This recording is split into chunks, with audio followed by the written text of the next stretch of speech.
Hello বন্ধুরা, আমি রিনা। আজ আমি তোমাদের সামনে আমার জীবনের সেই গোপন অধ্যায়টা খুলে বলতে এসছি, যেটা বলার পর হয়তো অনেকে আমাকে খারাপ চোখে দেখবে।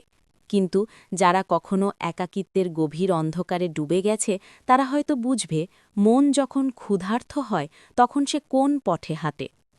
আমার বয়স এখন ৪২। বিয়ে হয়েছিল ২২ বছর বয়সে। স্বামী ছিলেন ব্যবসায়ী।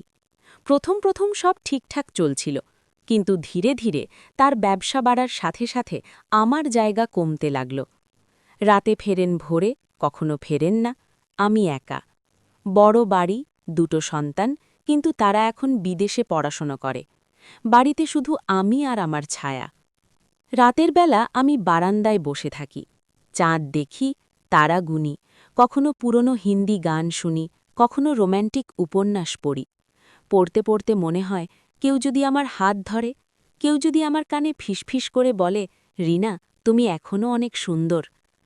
একদিন বিকেলে আমি বাজারে গিয়েছিলাম। ফেরার পথে হঠাৎ বৃষ্টি নামল। আমি একটা চায়ের দোকানের নিচে দাঁড়ালাম। সেখানে একজন লোক দাঁড়িয়েছিল। বয়স আমার সমান বা একটু কম। পরনে সাদা শার্ট, কালো প্যান্ট, চোখে একটা গভীরতা, মুখে হালকা দাড়ি। বৃষ্টি থামার পর ও আমার ছাতা ধরে দিল। আপনি একা থাকেন? প্রশ্নটা এত সরাসরি যে আমি চমকে গেলাম। কি করে জানলেন? ও হাসল। আপনার চোখে একাকিত্ব লেখা আছে। নাম বলল রাহুল। বলল পাশের বাড়িতে নতুন ভাড়া এসেছে। আমি কিছু বললাম না, শুধু মাথা নাড়লাম। সেই থেকে শুরু। সকালে দুধের প্যাকেট দিয়ে যায়, কখনো ফুল, কখনো বলে আজ আকাশটা অনেক সুন্দর, বারান্দায় বসুন। আমি হাসি, ও হাসে। চোখে চোখে কথা হয়। একদিন রাতে বিদ্যুৎ চলে গেল। পুরো এলাকা অন্ধকার। আমি মোমবাতি জ্বালিয়ে বসে আছি। হঠাৎ দরজায় টোকা। রিনাজি, আমি রাহুল। ভয় পাবেন না, শুধু দেখতে এলাম আপনি ঠিক আছেন কিনা। আমি দরজা খুললাম, ও ঢুকল। হাতে একটা ছোট্ট লণ্ঠন। ও আমার পাশে বসল, খুব কাছে। আমার শরীরে ওর উত্তাপ লাগছে। আপনি অনেকদিন একা, তাই না? আমি চুপ করে রইলাম। ও আমার হাত ধরল, আস্তে আস্তে। আঙুল দিয়ে আমার হাতের তালুতে বৃত্ত আঁকতে লাগল। আমার শরীর কেঁপে উঠল। রাহুল, এটা ঠিক না। ও ফিসফিস করে বলল, ঠিক ভুল পরে ভাবা যাবে, আজ শুধু অনুভব করুন। ওর হাত আমার গলায় উঠল, আস্তে, খুব আস্তে। আমার শাড়ির আঁচল সরে গেল। ওর শ্বাস আমার কানে এসে পড়ছে, গরম, উষ্ণ। আমি চোখ বন্ধ করলাম। অনেক বছর পর এমন স্পর্শ, অনেক বছর পর এমন কাছাকাছি। ও আমাকে কোলে তুলে নিল, বিছানায় শুইয়ে দিল। মোমবাতির আলোয় ওর ছায়া আমার ওপর ঝুঁকে পড়ল। আমরা দুজনে মিশে গেলাম। শব্দ নেই, শুধু শ্বাস, শুধু স্পর্শ, শুধু একটা গভীর গোপন নিষিদ্ধ আনন্দ যা আমার শরীর ভুলেই গিয়েছিল। পরে ও আমার পাশে শুয়েছিল, আমার চুলে আঙুল বুলিয়ে দিচ্ছিল। রিনা, তুমি আমার জীবনে প্রথম এমন মহিলা যার সাথে এত গভীর অনুভূতি হল। আমি কিছু বললাম না, শুধু ওর বুকে মাথা রাখলাম।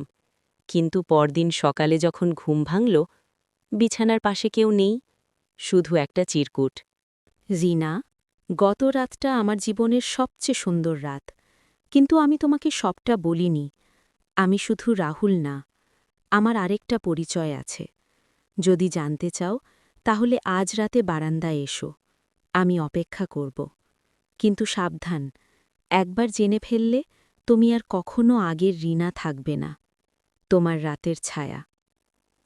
আমি হতভম্ব হয়ে বসে রইলাম। দিনটা কাটল অস্থিরতায়। রাত এলো। আমি বারান্দায় গেলাম। অন্ধকারে একটা ছায়া দাঁড়িয়ে। আমি কাছে গেলাম। ও মুখ তুলল। একই চোখ, কিন্তু এবার চোখে একটা অদ্ভুত আলো। এসে গেছ? ভয় পাচ্ছ? আমি কাঁপা গলায় বললাম, তুমি কে? তোমার আসল পরিচয় কি? ও হাসল। আমি তোমার স্বামীর বন্ধু ছিলাম, অনেক বছর আগে। কিন্তু তোমার স্বামী আর নেই, রিনা। আমার পা কেঁপে উঠল। মিথ্যে বলছ। ও আমার কাছে এসে দাঁড়াল, আমার কোমর ধরে টেনে নিল। না রিনা, তোমার স্বামী ৫ বছর আগে একটা অ্যাক্সিডেন্টে মারা গেছে। কিন্তু তুমি জানো না, কারণ তিনি তোমাকে ছেড়ে অন্য একজনের সাথে চলে গিয়েছিলেন। আমি তার সেই গোপন জীবন দেখেছি। আমি কাঁদছি। তুমি কেন এসেছ? ও আমার চোখের জল মুছিয়ে দিল। কারণ আমি অনেক আগে থেকেই তোমাকে ভালোবেসে ফেলেছিলাম। তোমার স্বামী যখন তোমার ছবি দেখাতো, আমি তখন থেকেই পাগল। কিন্তু আমি তার বন্ধু, তাই চুপ করেছিলাম। তারপর যখন শুনলাম তিনি তোমাকে ছেড়ে চলে গেছেন, আমি এলাম তোমাকে কাছ থেকে পাওয়ার জন্য। আমি পিছিয়ে যেতে গেলাম, কিন্তু ও আমাকে জড়িয়ে ধরল। ভয় পেও না, আমি তোমাকে কষ্ট দিতে আসিনি। আমি তোমাকে সুখ দিতে এসেছি। আবার সেই উত্তাপ, আবার সেই স্পর্শ। এবার আরও গভীর, আরও নিষিদ্ধ। আমি আর বাধা দিলাম না। কিন্তু ও যাওয়ার আগে আরেকটা কথা বলল, রিনা, আমি শুধু তোমাকে চাই না, আমি তোমার সব কিছু চাই। তোমার বাড়ি, তোমার সম্পত্তি আর তোমাকে। যদি না দাও, তাহলে তোমার স্বামীর সেই গোপন জীবনের কথা সবাই জেনে যাবে। আমি চমকে উঠলাম। তুমি আমাকে ব্ল্যাকমেইল করছ? ও হাসল, দুষ্টু, ভয়ঙ্কর হাসি। বলতে পারো, কিন্তু এটাও বলতে পারো আমি তোমাকে মুক্তি দিচ্ছি, একাকিত্ব থেকে। আমি কাঁপছি, কিন্তু আমার শরীর এখনও ওর স্পর্শের জন্য তৃষ্ণার্ত। আজ আমি বাকি গল্পটা বলবো, যে গল্প শুনে তোমরা হয়তো আমাকে ঘৃণা করবে, কিন্তু আমি আর লুকোতে চাই না। সেই রাতে বারান্দা থেকে বাড়ি ফিরে এসে আমি ঘুমোতে পারিনি। রাহুলের কথাগুলো মাথায় ঘুরছে। ব্ল্যাকমেল, সম্পত্তি, আর তার সেই দুষ্টু গভীর চোখ। আমার শরীর এখনও তার স্পর্শের জন্য কাঁপছে। আমি জানি এটা ঠিক না, কিন্তু একাকিত্ব এত বড় শত্রু যে মানুষ নিজের বিবেককেও বিক্রি করে দেয়। পরের দিন সকালে দরজায় টোকা পড়ল।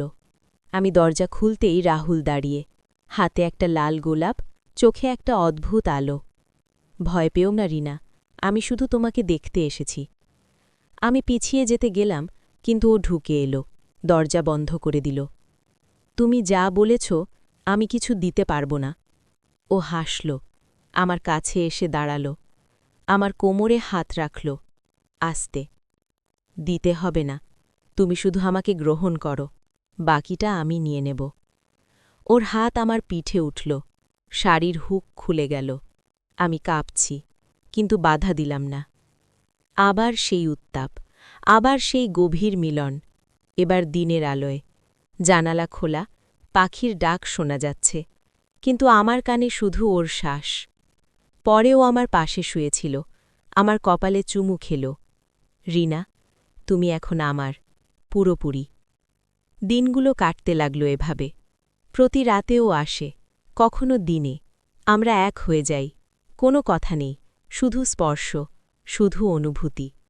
আমি জানি এটা নিষিদ্ধ, কিন্তু এই নিষিদ্ধতাই যেন আরও মধুর করে তুলছে সবকিছু। একদিন ও আমাকে বলল, তোমার স্বামীর কাগজপত্র কোথায়? আমি চুপ করে রইলাম। ও হাসল, জানি আমি নিজেই খুঁজে নেব। রাতেও এলো, আমাকে জড়িয়ে ধরল, কিন্তু এবার অন্য রকম। ওর হাতে একটা ফাইল। দেখো রিনা, এটা তোমার স্বামীর দ্বিতীয় বিয়ের কাগজ, অন্য মহিলার সাথে, আর তার সন্তানের জন্ম সনদ। তুমি যদি আমাকে না মানো, এগুলো সবাই জেনে যাবে, তোমার সন্তানরাও। আমার চোখে জল এলো। তুমি এত নিচে নামবে? ও আমাকে বিছানায় শুইয়ে দিল, আমার ওপর ঝুঁকে পড়ল। নিচে নারী না, আমি শুধু তোমাকে চাই, আর যা পাওয়ার কথা ছিল তোমার, সেটা আমি রক্ষা করছি। আবার সেই গভীর মিলন, কিন্তু এবার আমার মনে ভয় মিশে গেল। আমি বুঝলাম আমি ফাঁদে পড়েছি। কয়েকদিন পর ও আমার ব্যাংকের কাগজে সই নিল, সম্পত্তির কাগজে। আমি বাধা দিতে পারলাম না, কারণ প্রতি রাতে ও আসে, আর আমার শরীর ওকে প্রত্যাখ্যান করতে পারে না। এক রাতে ও এলো না। আমি অপেক্ষা করলাম, ফোন করলাম, নাম্বার বন্ধ। পরের দিন পুলিশ এলো। ম্যাডাম, আপনার বাড়িতে একজন লোক থাকত? আমি কাপা গলায় বললাম, না। পুলিশ বলল, রাহুল নামে একজন প্রতারক, অনেক মহিলার কাছ থেকে টাকা সম্পত্তি নিয়ে পালিয়েছে। তার আসল নামও রাহুল না। আমরা তার ছবি দেখাতে এসেছি। ছবি দেখে আমার পা কেঁপে উঠল। সেই চোখ, সেই দুষ্টু হাসি। পুলিশ চলে গেল। আমি একা বসে রইলাম। ব্যাংক থেকে ফোন এলো। আমার অ্যাকাউন্ট খালি, সম্পত্তির কাগজ বদলি হয়ে গেছে। আমি কাঁদলাম না। আমি শুধু বিছানায় শুয়ে পড়লাম। চাদরে এখনও তার গন্ধ, আমার শরীরে এখনও তার স্পর্শের ছাপ। আমি হেরে গেছি, কিন্তু অদ্ভুতভাবে আমার মনে কোনো অনুশোচনা নেই, কারণ অনেক বছর পর আমি বেঁচে ছিলাম, অনুভব করেছিলাম, ভালোবাসার ছোঁয়া পেয়েছিলাম, যদিও সেটা মিথ্যে ছিল। আজ আমি আবার একা, কিন্তু এবারের একাকিত্বটা অন্যরকম। এতে একটা গোপন স্মৃতি আছে, একটা নিষিদ্ধ সুখের গন্ধ আছে।